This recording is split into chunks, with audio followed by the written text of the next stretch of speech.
En los trastornos de socialización que actualmente viven muchos niños entrando a la etapa de la pubertad y muchos adolescentes, la problemática real nunca fue la tecnología.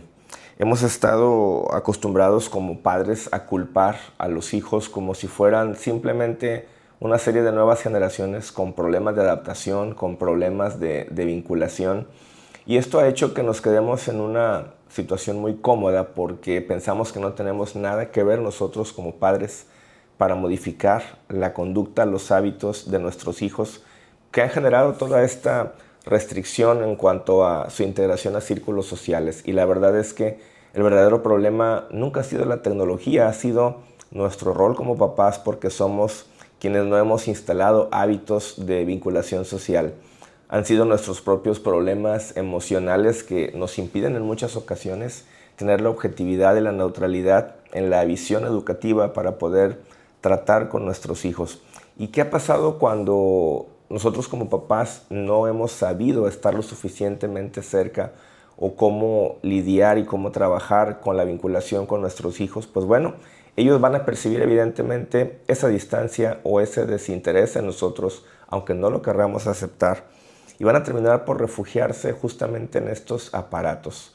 Van a buscar estar en esta comodidad y si nosotros no promovemos una conversación más profunda con ellos, ellos van a seguir y van a continuar en esa comodidad justamente. El verdadero problema es el egoísmo, es el individualismo que tienen nuestros hijos ante la falta de los roles educativos adecuados en sus padres. El permitirles, por ejemplo, que no visiten a sus abuelos. ¿En qué momento pensamos que un niño o un adolescente tiene edad para decidir que no va a ir a visitar a sus abuelos, que no quiere porque se aburre? Es nuestra responsabilidad el fomentarles a ellos el interés por los demás, el no estar educando chicos egoístas, chicos individualistas que no experimenten agradecimiento. Evidentemente estamos hablando de casos en donde sus abuelos pues han sido y son con ellos personas buenas, personas cariñosas, que evidentemente les pueden llamar la atención si algo están haciendo mal, pero que fundamentalmente han llevado a cabo un papel de afecto real hacia sus nietos. A ese tipo de casos nos estamos refiriendo. Se entiende que habrá casos en donde los abuelos, pues la actitud o los afectos que tengan hacia sus nietos dejen mucho que desear, tengan una tendencia negativa. Bueno, evidentemente sería absurdo intentar forzar a nuestros hijos a que buscaran ese tipo de puente de vinculación con sus abuelos. En el proceso de socialización que un chico lleva a cabo, tenemos que estar muy conscientes que la naturaleza no da saltos. Nuestro cerebro tiene un programa que le permite de manera automática, conforme vamos avanzando en la edad y mediante los estímulos que tenemos en el entorno social, pues avanzar para irnos convirtiendo justamente en eso, en seres sociales, en personas integradas. Y bueno, la etapa de la primaria es el segmento natural, el primer momento o espacio en el cual se van a dar los procesos de integración, de camaradería. La etapa de la primaria es para que un niño desarrolle con mucha precisión un proceso en el cual él se involucra con los compañeros, aprende a generar lealtades, aprende gradualmente a ir teniendo un vínculo de amistad duradero, significativo con ellos. Y cuando un niño se pasa de largo esta etapa de la primaria, va a tener problemas muy fuertes en la adolescencia si no ha logrado integrarse a grupos, a equipos, si no juega con sus compañeros, si no tiene amigos reales, si no ha realmente integrado estos lazos de amistad cercana. Y me refiero a personas reales, a gente que está con él todos los días, que convive en la escuela, que convive en la casa por las tardes cuando llega del colegio. A este tipo de vínculos con personas reales me estoy refiriendo. No me refiero a amigos virtuales, a gente que no cuenta, que está en una red social, que no tiene una interacción con nuestros hijos. No hablamos de ese tipo de relaciones. Cuando la etapa de la primaria es pasada de largo y no se han logrado los vínculos adecuados, la profundidad de la interacción de las relaciones, porque nuestros hijos a esta edad pues ya empezaron a vivir demasiado conectados a sus aparatos, a las redes sociales, y no les hemos fomentado la integración, el juego, la compañía con chicos de su edad, cuando no los hemos integrado a algún club, a algún taller, a algún deporte en donde necesiten forzosamente la interacción, la sinergia con los demás para poder lograr objetivos, pues bueno, evidentemente nuestros hijos van a crecer siendo chicos aislados e individualistas. ¿Y qué va a pasar cuando llegan a la adolescencia? Pues bueno, hay un choque, hay un problema muy fuerte porque en esta etapa donde vienen retos nuevos, como lo es la búsqueda del sentido de identidad, de pertenencia, y más adelante y en una etapa avanzada de la adolescencia, el marco de referencia, el sistema de creencias a los cuales se van a pegar. Y entonces tienen retrasado todavía el trabajo, la tarea del proceso de socializar. Son chicos que llegan a la adolescencia y como la etapa de la primaria, estos 11, 12 años que están concluyendo para dar paso hacia la entrada a la pubertad, pues no fueron exitosos, no hay los suficientes lazos afectivos, sociales con sus compañeros. Evidentemente, ante este fracaso, ante este retraso formativo de la personalidad, pues tenemos un conflicto aún más grande, porque ahora tienen en la adolescencia otras tareas que van a tener que enfrentar porque no hicieron a tiempo los primeros trabajos, los primeros procesos para aprender a cómo vincularse socialmente. Y bueno, ¿qué pasa con este problema de la identidad cuando ingresamos hacia la adolescencia? Que vamos a ir acumulando estas tareas pendientes de desarrollo psicológico y que puede prolongarse hasta la vida adulta si no nos damos cuenta que nuestros hijos realmente están teniendo un problema importante de socialización. La identidad es una forma en la cual ellos deciden o definen a qué me parezco, quién soy, cómo me puedo conceptualizar, cómo me voy a sentir conmigo mismo. Y esa identidad empieza a fortalecerse y a desarrollarse de una manera muy fuerte durante la etapa de la pubertad, de la adolescencia. Y vamos a empezar evidentemente también a involucrarnos con nuestros círculos más cercanos, lo que es la etapa de la secundaria, por ejemplo, para desarrollar un segundo trabajo psicológico que es la definición del sentido de pertenencia. Con quién me quiero relacionar, con quién me siento identificado, va muy de la mano la identidad con la pertenencia, porque en base a cómo yo me perciba en torno a mi propia estima, mi seguridad personal, mi autoconfianza, el concepto que yo tenga de mi propio ser, esto es lo que me va a permitir relacionarme con el tipo de personas que yo siento que se parecen a mí o que yo me parezco a ellas. Y aquí entonces viene una problemática también muy significativa, porque muchos chicos, los padres están diciéndonos en terapia, se quejan de que muchos de sus hijos pues están eligiendo las amistades más cómodas, las más fáciles en un sentido negativo. ¿Qué quiere decir esto? Pues que les preocupa que sus hijos no tienen amigos que tengan ninguna clase de logro, ninguna clase de motivación. Se relacionan con chicos problemáticos de muy bajo perfil emocional, con chicos que no hacen ningún esfuerzo por destacar en nada, con compañeros que en realidad pues tienen vidas bastante huecas, vacías, que no le aportan absolutamente nada a la vida de nuestros hijos. Y bueno, evidentemente les explicamos que esto pasa porque es muy cómodo para un chico relacionarse con modelos, con otros jóvenes de su edad, con quien no tienen que hacer un esfuerzo por pulir dentro de sí mismos su propia personalidad, con quien no tengo que hacer un esfuerzo por destacar, por esforzarme, por trabajar, por brillar en esta interacción, no tengo que ser competitivo. Y entonces empezamos a conformarnos y tenemos vínculos sociales muy pobres, muy limitados durante la adolescencia. Pero bueno, ¿a qué se debe justamente esta problemática con la pertenencia? ¿Por qué motivo es tan difícil para los chicos en ocasiones, en la entrada a la pubertad, en la adolescencia, el integrarse, el pertenecer, el identificarse con modelos pues más edificantes, con la compañía de jóvenes, de chicos que representen el reto de yo también quiero crecer, yo también quiero ser mejor persona? ¿Por qué buscan nuestros hijos modelos tan bajos y tan limitados de pertenencia y se relacionan en muchas ocasiones pues con los peores de sus compañeros del entorno educativo? Bueno, fundamentalmente esto se debe porque el niño, bueno, en este caso ya el adolescente o el preadolescente, no está acostumbrado a vivir la integración, no tiene una historia de conexiones sociales lo suficientemente fuertes porque desde niño los padres cometieron el error de no integrarlo a clubes deportivos, a grupos sociales, a talleres.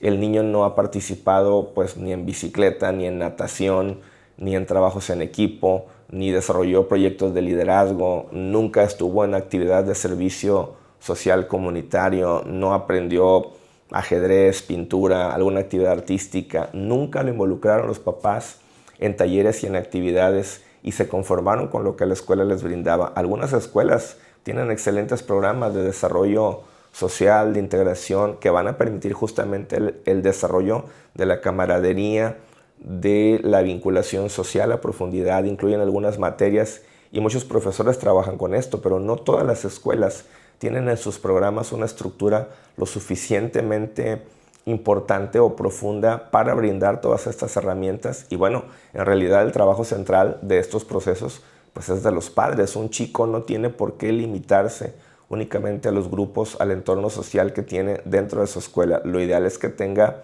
por lo menos 2 círculos diferentes, el de la escuela y afuera el de otro grupo con compañeros distintos, con modelos diferentes, en los cuales participe tanto en actividades físicas, que es fundamental, la activación, el ejercitamiento, y también en actividades educativas, culturales, artísticas, buscando la forma de que sean cosas evidentemente a que a nuestro hijo le gusten. Y lo que también pasa en muchas ocasiones es que nos quedamos en la comodidad de que si el chico, por ejemplo, digamos que no quiere estar en nada, que no quiere esforzarse, que no quiere trabajar por pertenecer a ningún club, a ningún grupo, que quiere estar cómodamente en la casa, viendo el celular, la tableta. Para muchos padres esto es muy cómodo porque lo ven como que, bueno, no gasto en gasolina o en pasajes para llevarlo a otro lugar, no pierdo, según ellos, el tiempo en andarlo moviendo de un sitio a otro. Para mí mejor que se quede en la casa. Es muy triste y es muy lamentable que los padres tengan esta óptica, esta visión económica de lo que significa la crianza de los hijos.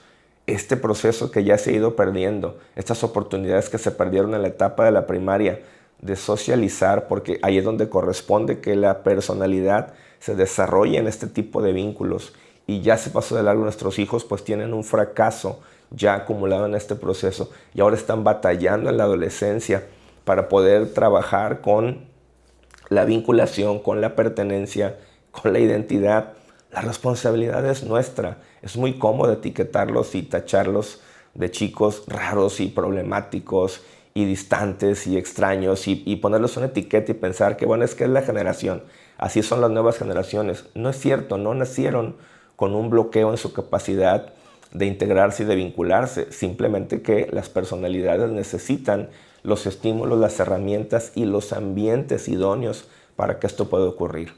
Claro, va a haber chicos que tienen una cierta habilidad de resiliencia, de iniciativa, de autonomía, son estrellas sociales, brillan por sí solos, se desenvuelven, ellos encuentran sus círculos y buscan la manera de conectarse de diferentes medios, pero representan la minoría. La gran mayoría de los chicos lo que van a hacer es depender del ambiente, del entorno, de lo que nosotros como papás les estemos formando, y van a terminar por conformarse con lo que los papás les acerquen como herramientas o como oportunidades. Entonces es muy importante que como padres estemos trabajando en integrarlos a equipos, a grupos de trabajo en donde ellos llevan a cabo aprendizaje. En terapia en alguna ocasión me llega una persona, una señora que trae a su hijo pues con todos estos problemas tan típicos de la adolescencia, de socialización, de integración, un chico con mucho aislamiento, muy metido en el individualismo, con poquísima capacidad de expresión, de desenvolvimiento, con un vocabulario muy limitado, pues porque no lee, no platica, no interactúa con nadie, no tenía los suficientes vínculos, no tenía amigos, o sea, no había una sola persona que dijera a la señora, esta persona es amigo o amiga de mi hijo, nadie. Entonces, yo intentando justamente en terapia trabajar para poder sacar al chico de esta reclusión social, emocional, le pedí a la señora que, bueno, pues investigáramos y trabajáramos con él platicando qué le gusta, qué quisiera aprender. Resulta que el chico quería aprender guitarra. Ok, perfecto. Le digo, bueno, intégralo a una escuela, algún grupo para que él pueda aprender pues, a tocar la guitarra, hacer relaciones, socialice, se vincule. ¿Por qué? Porque cuando un chico está involucrado en actividades que le gustan y le agradan, va a ser más fácil que haga sinergia con otros compañeros de su edad, porque va a tener un motivo, una razón, por lo menos de la cual platicar, porque tenemos un gusto en común que es la guitarra o el taekwondo o la poesía o la pintura o el atletismo, lo que sea que al chico le guste, hay que integrarlo, involucrarlo en este tipo de trabajos de equipo. Y bueno, resulta que a la semana siguiente regresan a terapia y me dice la señora, le pregunto, bueno, al chico que si ya estaba en alguna actividad aprendiendo, y me dice, sí, ya empecé las clases de guitarra. Le digo, qué bueno, me da mucho gusto que ya estés trabajando en esto. Digo, ¿a qué escuela te llevaron? ¿A qué academia? Y me dice, no, viene un maestro a mi casa a darme clases de guitarra. Y bueno, este es el tipo de cosas que pues yo hablo con la señora y le digo, señora, pues ¿qué pasó? Le digo, ¿en qué quedamos? Dice, no, es que él pues le da pena ir a una escuela. Entonces yo lo que hice pues, fue llevarle un maestro a la casa. Le digo, señora, le digo, usted está pensando en su comodidad. El gran problema aquí, le digo, es que usted está renunciando a su autoridad.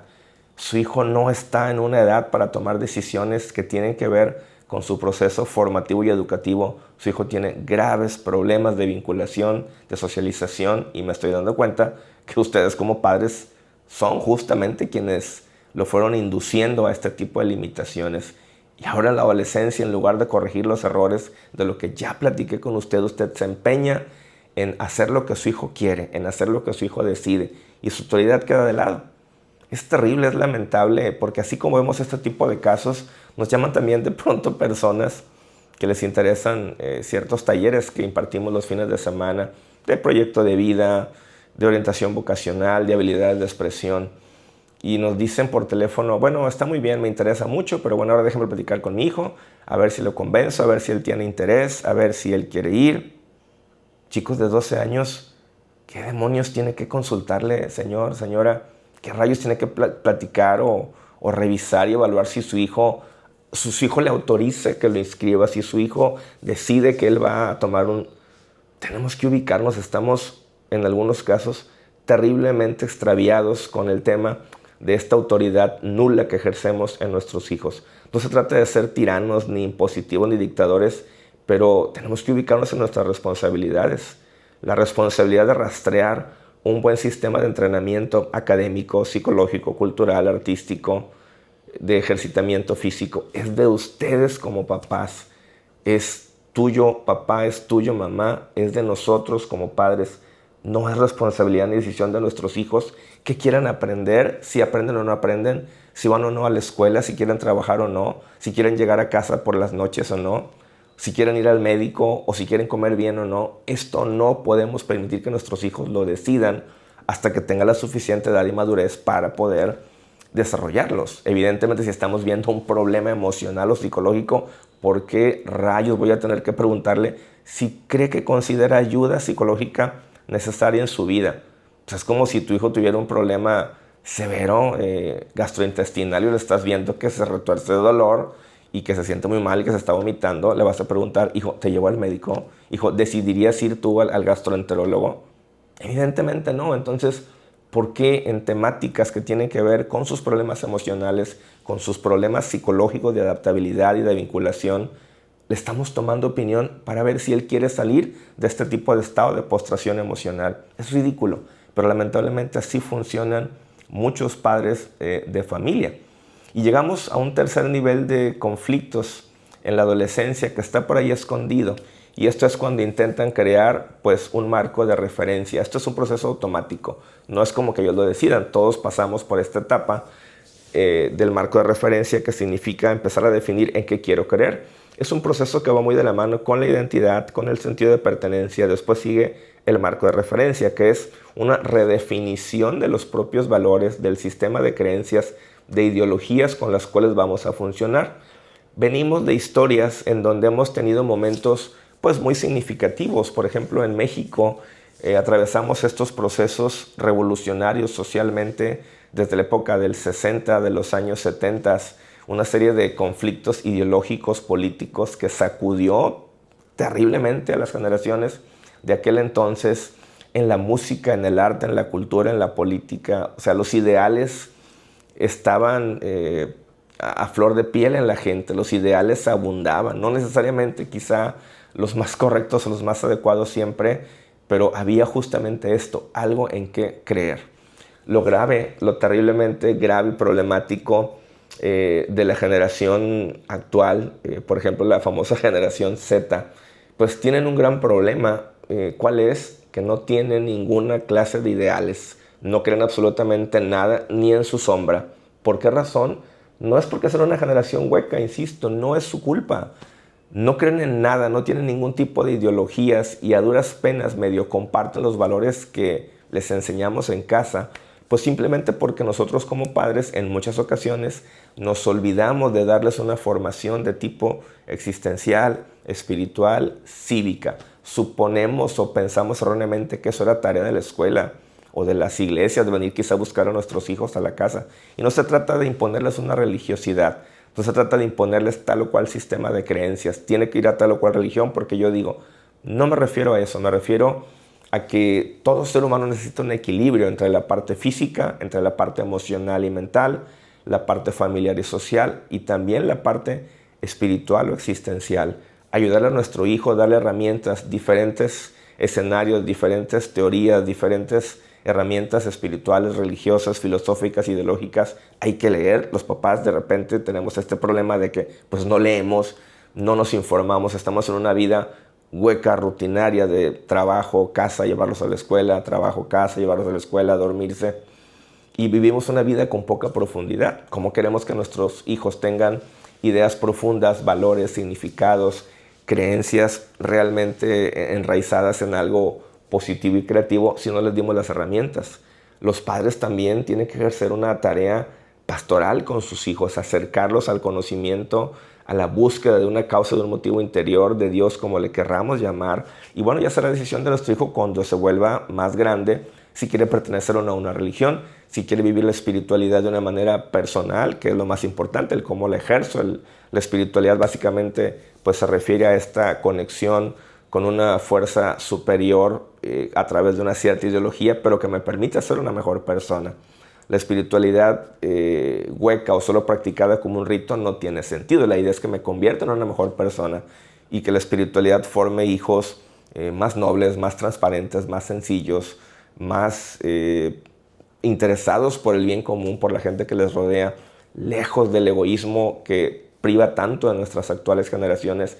Pero insisto, amigos, esta es una tarea de nosotros como papás, acercarles las herramientas con las que ellos puedan funcionar de esa manera. Si nosotros estamos con nuestros hijos omitiendo todo este tipo de herramientas, de ambientes, de actividades, pues tenemos que estar muy conscientes de que esto va a tener un costo, van a ir creciendo con estos patrones de conducta individualista, aislada, y con el correr de los años se van a solidificar, se van a volver muy difíciles de erradicar y de cambiar.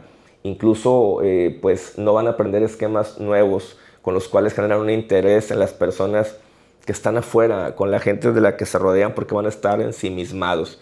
Y lo triste de esto es que se llega a la vida adulta con muchísimos problemas de integración social. Hay gente muy solitaria en la vida adulta. Hay gente que tiene ya 25, 30, 40 años y que no tiene amigos y que no socializa y que tiene vidas con enorme sedentarismo social y emocional. Y esto es terrible.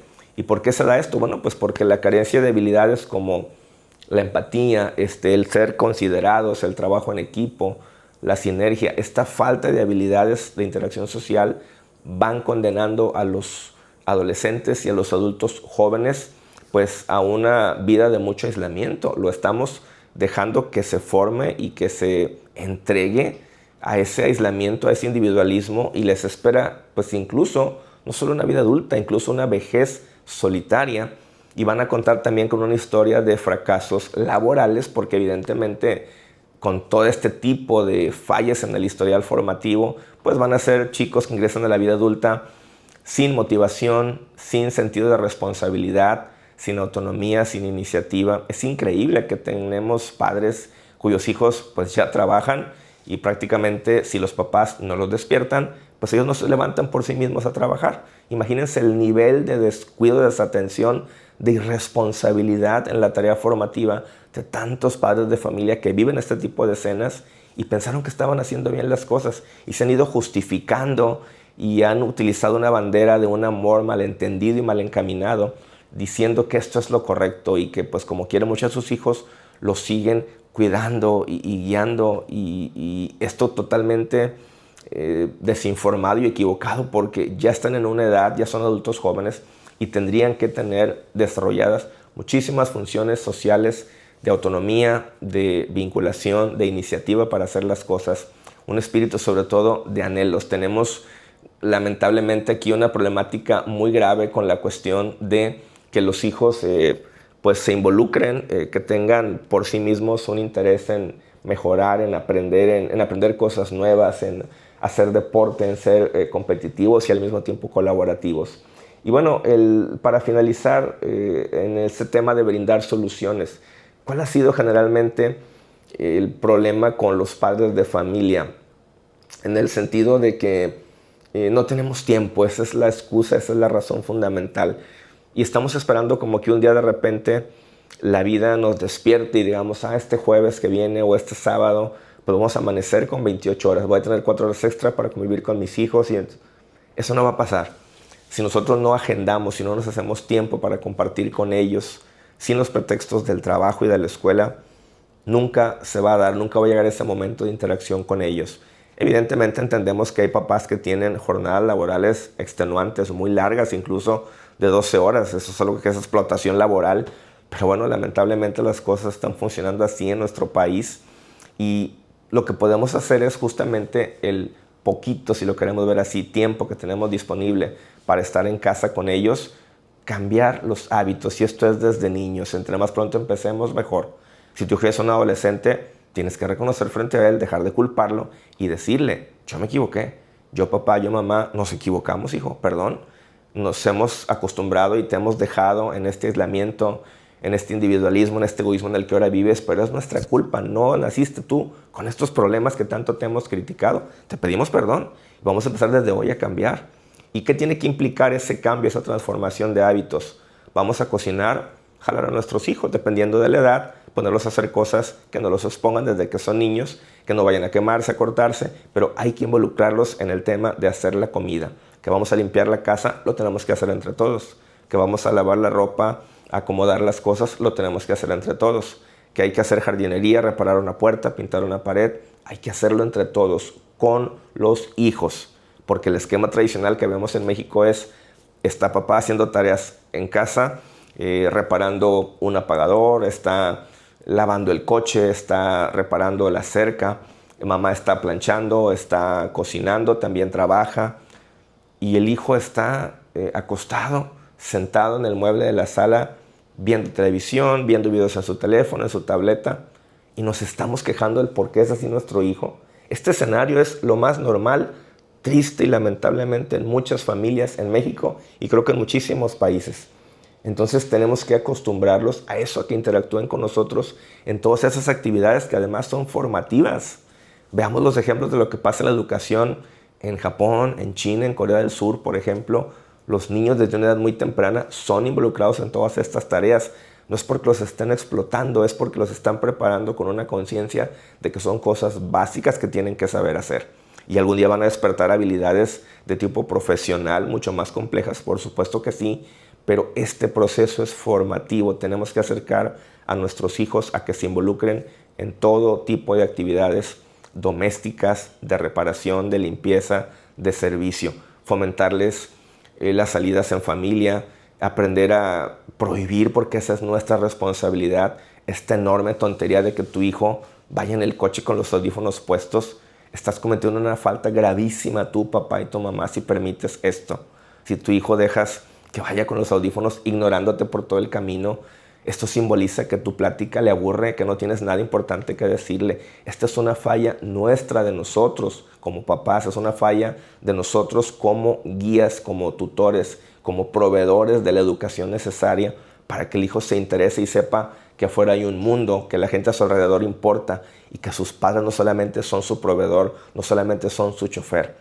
Esta conciencia en los hijos tiene que surgir de un cambio profundo en nuestra capacidad de integrarlos y de involucrarlos en todo este proceso para que con el tiempo, bueno, estos chicos puedan romper esta tendencia generacional. El más grave problema que tenemos en esta generación es la apatía. No quieren nada, no les interesa nada, no esperan nada, viven en una vida terriblemente conformista. prácticamente se están dando por derrotados antes de haber intentado algo.